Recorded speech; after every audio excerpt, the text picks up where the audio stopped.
Maaari na po tayong tumanggap ng katanungan mula sa inyo. Pia Gutierrez, ABS-CBN. Ma'am, balikan ko lang yung tanong ni Maricar kanina regarding yung sa pag-compare kay dating Pangulong Duterte kay dating Senator Ninoy Aquino. Yung statement kasi ni Vice President is more, I think, on the security ng dating Pangulo sa pag-uwi niya sa Pilipinas. And I quote yung sinabi niya, sabi ko, yung kagustuhan mo na umuwi yan din katapusan ng buhay mo, magiging Ninoy Aquino Jr. ka. At sinabi niya sa akin, kung ganyan ang kapalaran ko, so be it. Ang question ko po, ma'am, is if there are enough grounds for the Duterte family to fear for the life of the former president in case or na umuwi ang dating Pangulo dito sa Pilipinas. Yun na nga po nakakapagtaka eh. Saan po ba nakukuha itong mga kwento na ganito? Saan po nakukuha ang pagkukumpara kay dating Ninoy Aquino? Saan nakukuha yung mga threats? As a matter of fact, hanggang ngayon yung sinasabing threats kay VP Sara, hindi pa rin po na ipapakita sa NBI at saka sa PNP. So saan lamang po ito nakukuha? Kailangan po natin kasi ng mga materyales, ng mga ebidensya bago po magsagawa ng ganitong mga klaseng statements. Wala pong katotohanan yan. Sa papong tanong mula kay Clisel Pardilla, PTV.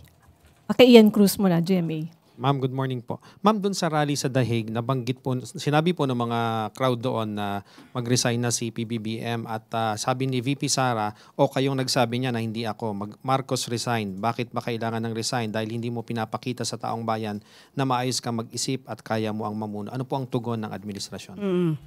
Kung pinag-resign po nila ang Pangulo, sino po ba ang makikinabang?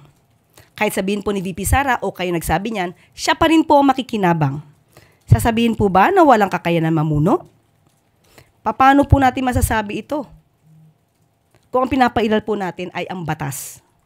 At very transparent po tayo sa anumang mga transaksyon. Hindi po mas kakayanin ng isang tao na mamuno na maraming inililihim, maraming itinatago at hindi nagpapakita ng anumang dokumento, more particularly about the funds. Last question, Clisel Pardilla, PTV4. Yusek, Senator Bato de la Rosa told you, Miss Castro, akala niyo mga santo kayo. Hindi nakakabuti yung gagawin kung pag-evade ng arrest, pero yung ikabubuti ng bansa ba yung ginawa niyo? How do you respond to that? Hindi, I know, we are not saints. Lahat tayo hindi santo. Isa pa lang ang nagiging santo sa Pilipinas, si St. Lorenzo Ruiz. Dalawa. Sino pa iba yung isa? Kalunsod. Yeah. Okay, St. Kalunsod. Okay, dalawa na. Hindi pa po tayo napapasama doon. And we know that. Mukhang malayo po mangyari yun. Unang-una po, pinapatupad lamang po natin ang batas. Sinabi naman po niya na valid ang warrant of arrest. Ang sabi din po natin, bakit natin sinusuko daw ang soberenya? Hindi po tayo nagsusuko ng anumang soberenya. Sino ba ang naunang magsuko ng ibang parte nating karapatan sa ibang bansa? Tayo po ba?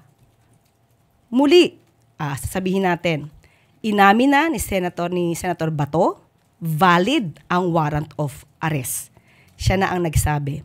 Kung siya man po ay magtatago, hindi magandang maging modelo ang katulad ni Senator Bato. Na dati nang naging PNP chief. Hindi magiging magandang modelo yan. Dahil yan po ay nag-iinggan niya sa taong bayan na kapag may warrant of arrest, ay kailangan ng magtago na lamang. Okay. Sunod na tanong kay Rizal Insigne, IBC.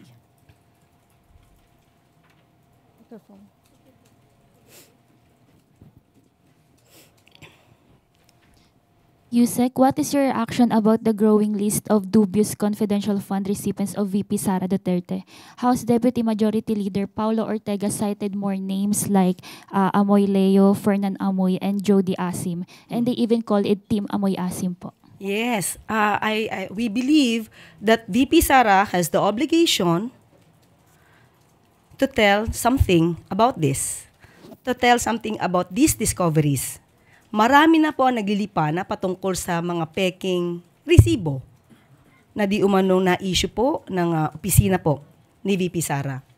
So, mas mabuti po, sinasabi naman po niya na dapat po tayo ay may transparency. Mas maganda po na mauna po siya na ipaliwanag ito.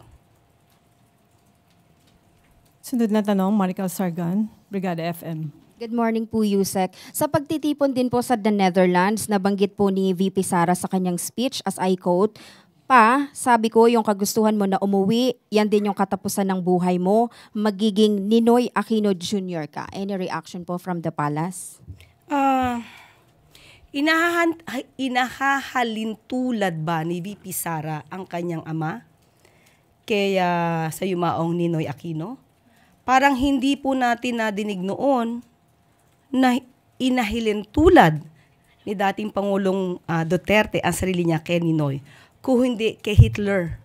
Meron po siyang sinabi mismo, sinabi pa niya dito, and I quote, Hitler massacred 3 million, actually it's supposed to be 6 million Jews.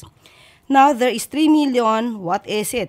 3 million drug addicts in the Philippines. There are.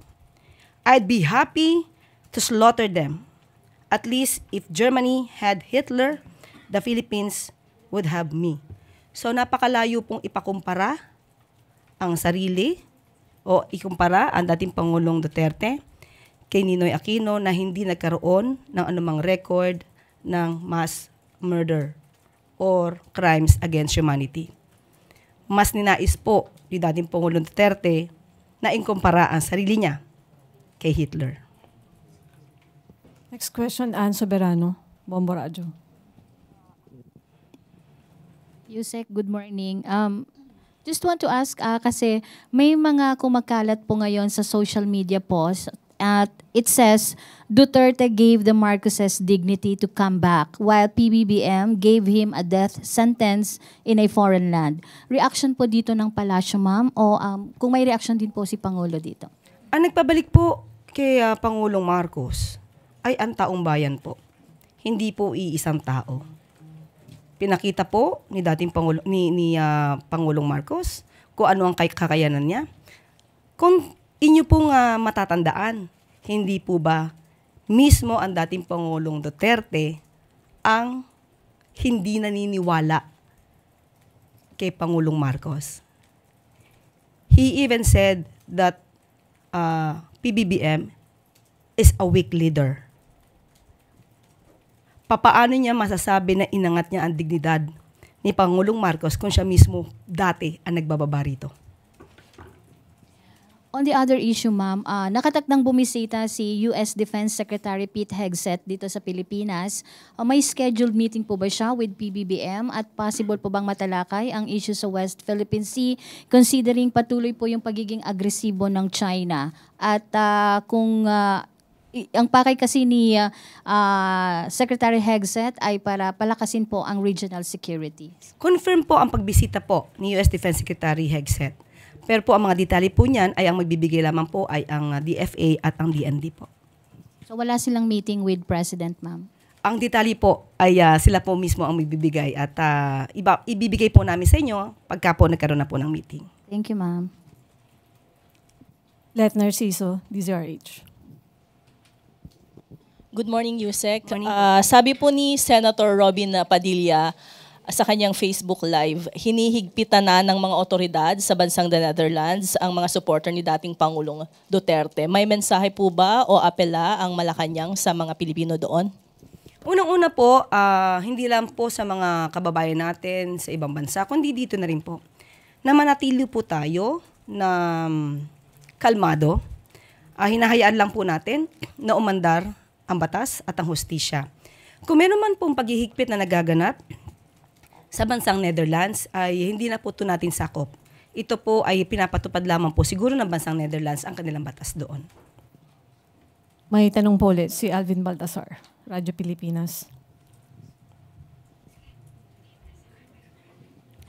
Yusek, doon lang sa asylum application ni Attorney Harry Roque, ano ba talaga nakikitang motive dito ng Palasyo? Do you see this as a tactic of Attorney Roque para makiiwas doon sa mga criminal proceedings as what was stated in a petition filed by a doon sa abroad, sir, ma'am anong taktikang nakikita niyo rito? Kahit hindi pa naman po siya nag-a-apply ng asylum sa Netherlands, alam naman natin na siya ay hindi na nagpakita sa anumang Quadcom hearing. Siya ay umalis sa Pilipinas at hindi na bumalik. So ano ba ang ibig sabihin nito? Taktika ito para hindi na siya muling matanong pa sa kanyang mga isinawalat, no, sa Quadcom hearing patungkol sa kanyang mga transaksyon. And doon sa posibleng maging dahilan, yung affiliation niya kay dating Pangulong Duterte, do you see this as a reason para hindi maaprobahan yung application niya sa asylum sa the Netherlands? Depende na po yan sa gobyerno po ng Netherlands kung ito po ay makakaapekto sa kanyang petition for asylum. Eden Santos, Net25. Good morning po, Yusek. May mga magsasaka na po yung umiiyak sa sobrang baba daw ng presyo ng palay. I heard may 16 pesos pero parang umaabot hanggang 12 pesos po yung presyo. Ano po ang pwedeng gawin ng ating gobyerno para naman po hindi malugi yung mga magsasaka, lalo na po panahon na po ng anihan ngayon at meron pang kasabay na import o pag-angkat ng bigas. Doon po sa nabanggit ninyo mga bagong proyekto na aprobado ng NEDA, nakalagay po doon 4.1 million na magsasaka makikinabang. Anong mga proyekto din po yon? Nasagot ko na po ito noong nakaraang araw, if I'm not mistaken, last week. Sinabi po natin yung mga magsasaka po na nagbibigay ng kanilang sentimiento dahil mababa ang pagkakabili ng kanilang bigas. Ang sabi nga po natin, ayon kay Secretary Kiko Laurel, ito po ay may kinalaman din po ang mga traders. So, ang ating pong in-advise noong nakaraang linggo po ay pumunta po ang mga farmers sa mga local government units concerned at doon po ay maaaring tumulong ang lokal na pamahalaan para madala ang kanilang mabigas sa NFA stores. Okay? At doon po ay binibili po ng mas mataas ng gobyerno po ang kanilang bigas. At sinabi po natin noon pa na nagsasagawa na po, no? Nandun na po tayo sa procuring the trucks po para po makatulong po ito sa mga farmers na wala pong kakayanan na magdala ng kanilang palay diretso po sa NFA stores. At yun po ay sinasagawa na po natin para hindi na po sila mahirapan para magdala ng kanilang mga palay. Yusek, how soon po yung pagbili natin ng mga truck? Kasi ito po yung isa sa nakikitang paraan para nga po yung mga magsasaka na wala namang pera para pang arkila ng mga truck para dalhin sa NFA yung kanilang mga ani. Sa tingin ko po, ito siguro yung isa sa nakikita nila para makatulong din na mismong NFA na ang pumunta sa kanila habang inaani. Kasi po yung mga traders ganun ang ginagawa eh. Habang inaani, nandun na po sila, may dala ng mga truck, meron ng mga sako, tapos meron na rin dalang pera na pambili. Kaya napipilitan yung mga magsasaka na doon na ibenta sa halip na sa NFA, sila pa yung magdadala doon sa opisina nila. Eh wala naman po silang pang-arkila ng mga truck. According to Secretary Kiko, ito pong taon po, sa kasalukuyan po ay ginagawa na po yan at sana po mapabilis kasi alam naman po natin pag dumaan po sa procurement, medyo hindi po ganun kabilisan. Kaya dinadasal po natin na masang-ayunan na agad at magkaroon po talaga ng magandang transaksyon patungkol po sa pagbili po ng trucks para sa mga farmers. Unang tanong mula kay Glisel Pardilla, PTV. Good morning po, Yusek. Yusek, among the approved projects is Panahon ng Pagkilos, which allows communities to choose micro projects for disaster response like water and energy systems. Why is this important? Definitely, it's very important as of today, especially that we are about to face this kind of water crisis, water supply crisis. So we have to move faster. We have to move very systematically so that we can answer all the issues, all the would-be problems in the coming months or days. Next question, Alvin Baltasar, Radyo Pilipinas. Yusek, good morning po. Yes po. Yusek, doon sa 224 current PPP projects, lahat ba ito kayang matapos bago matapos yung term ni Pangulong Marcos sa 2020? Pinipilit po. Actually po, may mga projects po na 2025, 2026 ay maaari pong matapos. May mga pagkakataon lang po kasi na may mga external factors. Lalo na po mga sa infrastruktura, kailangan po natin tugunan yung mga right-of-way na problema. Hindi po ito kakayanin basta-basta lang po ng pamahalaan, ng administrasyon, kung hindi po magtutulungan ang bawat tao, including po mga LGUs, ang taong bayan. Kapag po ito naman ay naresolba na mabilisan, kaya pong tapusin ito ng administrasyon. Kasi if I'm not mistaken, kasama doon sa PPP project yung NAIA Rehabilitation at saka yung Metro Manila Subway Project. Just to give the public an idea kung kailan magsisimula yung matatapos yung NAIA Rehabilitation Project at saka yung Metro Manila Subway, kailan ba yung partial operation ito, Yusek? Actually, nasa report po ito ni DOTR Secretary Vince Dizon. Ibibigay ko po sa inyo yung detalye para po ang taon at ang maaaring konkrento makukumpleto ay maibibigay po natin. Kamakailan po ay nagkaroon po ng pagpupulong patungkol po dito. Ang talaga pong medyo idinadaing ng ating administrasyon ay kung paano mapapabilis ang problema sa pagkuha po ng right-of-way. So kapag po ito ay wala naging problema, tuloy-tuloy lang din po ang proyekto at tuloy-tuloy natin matatapos ang mga ito. Thank you po, Yusek. Sunod na tanong kay Maricel Halili, TV5. Magandang umaga po. Ma'am, I just would like to ask for a clarification about the statement of President Bongbong Marcos during the Alianza ng Pagbabago Campaign Rally because he mentioned asking for support for 11 candidates of Alianza instead of 12. What does the President mean by that? Ang pagkakasabi lang po sa atin ay maliwanag po ang kanyang sinabi at hintayin na lamang po ang susunod na mga rally para malaman po natin kung ano po ba yung ibig niya talagang sabihin dito. Pero meron po ba siyang nabanggit kung ano yung plano ni Presidente kay Senator Amy Marcos after what happened during the Senate hearing? Wala po. So mas maganda po siguro nating malaman ang detalye nito dito po kay Congressman Toby Chanco.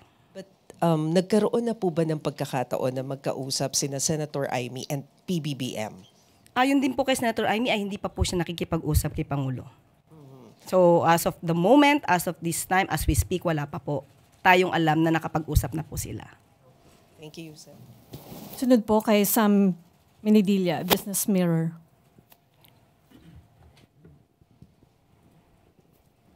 Good morning, ma'am. Good morning po. Itatanong ko lang po kung may update na po ba, kung may plan na po ang Marcos administration to raise the tariff for rice amid na pababa na raw yung presyo ng rice dahil nga ongoing yung harvest season. Opo, maganda nga po yan. Sana nga po ay magkaroon pa po tayo. Kasi meron po tayong pag-review sa kasalukuyan. At tama po kayo, maaaring malapit na po ang harvest season. At para po hindi naman masyado maapektuhan ng ating farmers, re-reviewin po ito. At kapag ka po nagkaroon na po ng detaling pag-uulat ang NEDA, ito po ay dadalhin sa Office of the Executive Secretary para po maibigay po sa ating Pangulo. Clarify ko lang po, ma'am. Bali sa ngayon, wala pang recommendation yung NEDA at saka yung DA pagdating dun sa Executive Order number 62. Yung nag-adjust ng tariff sa rice from 35% to 15%. Wala pa po silang recommendation. Sa kasalukuyan po ay wala pa po akong detalye sa ngayon. Pero kapag ka po nakausap po natin maya-maya lamang po, kung meron po na particular na pag-uusap pa patungkol po dito, ay ibibigay ko po agad-agad sa inyo. Thank you po. Sunod po si Rich Bon Quevedo, Daily Tribune. Wala siya. Raquel Bayan, Radyo Pilipinas. Good morning po, Yusek. With regards po sa Tigil Pasada, Yusek, meron po kayong directive si Pangulo Marcos sa Transportation Department and other concerned agencies. And ano po kaya yung assurance ng national government sa mga commuters natin sa susunod na 3 araw po? Binanggit na rin po ni Secretary Vince Dizon ang mga gagawin po ng pamahalaan para po hindi masyado mahirapan ang mga commuters. May mga libre po tayong sakay na maipoprovide po at ang hiling lamang po natin at hiling din po ni Secretary Vince Dizon, makipag-usap muna po sana ang pamunuan ng Manibela dahil tandaan po natin hindi lamang po ang pamahalaan ang maaaring magkaroon ng yung impact ay hindi lamang po sa pamahalaan kundi mismo sa mga commuters. Alalahanin po natin ang mga commuters ay inosente po at nalalagay lamang po sa gitna. Ang nais po ni Secretary Vince Dizon ay mag-usap po at ibigay nila sa bagong liderato po ng DOTR kung ano po yung ninanais nila. Sana wag na po nating madamay ang mga commuters dito. And then yung second, I don't know if it's too early to ask, pero may natanggap na po bang assessment yung national government regarding po dun sa transport strike nga po na nangyayari nationwide as of the moment? Sa aking pagkakaalam, sa ngayong kasalukuyan ay hindi pa naman po apektado yung mga commuters natin. Lalo't lalo na po na talaga na pong handa ang ating pamahalaan, ang administrasyon, na tumulong sa anumang pwedeng maging inconvenience sa mga commuters. And then Yusek, lastly na lang po, according to Secretary Dizon, nasa 43% pa lang po yung consolidated. When it comes dun sa PV modernization, ano po kayong position ni Pangulo Marcos doon? Aaralin po natin ngayon yan, kung 43% at hihikayatin po natin na lahat ng maaaring mangyari ay pabor sa commuters, pabor din po sa mga jeepney operators at drivers. Lahat po to dahil dapat win-win solution po tayo. Thank you po. Magandang umaga, Malacanang Press Corps. Welcome sa ating press briefing ngayong araw. Simulan natin sa magandang balita na dala ng administrasyon ni Pangulong Ferdinand R. Marcos Jr. sa Bagong Pilipinas.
Bukod dito, nasa 224 projects ang kasalukuyang ipinatutupad sa ilalim ng Public-Private Partnership Center.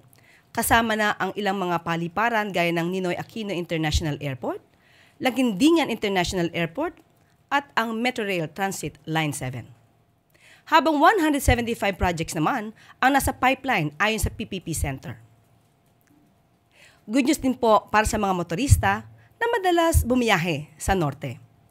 Kahapon nga ay inanunsyo ng NLEX na bilang tugon sa panawagan ng DOTR, pansamantalang ipatutupad ang libreng toll sa northbound lane mula Balintawak hanggang Maykawayan simula alas 12 ng tanghali ngayong araw. Mananatiling libre hanggang maibalik sa normal ang daloy ng trapiko sa naturang bahagi ng expressway. At ito po ang mga good news sa araw na ito. Maraming salamat.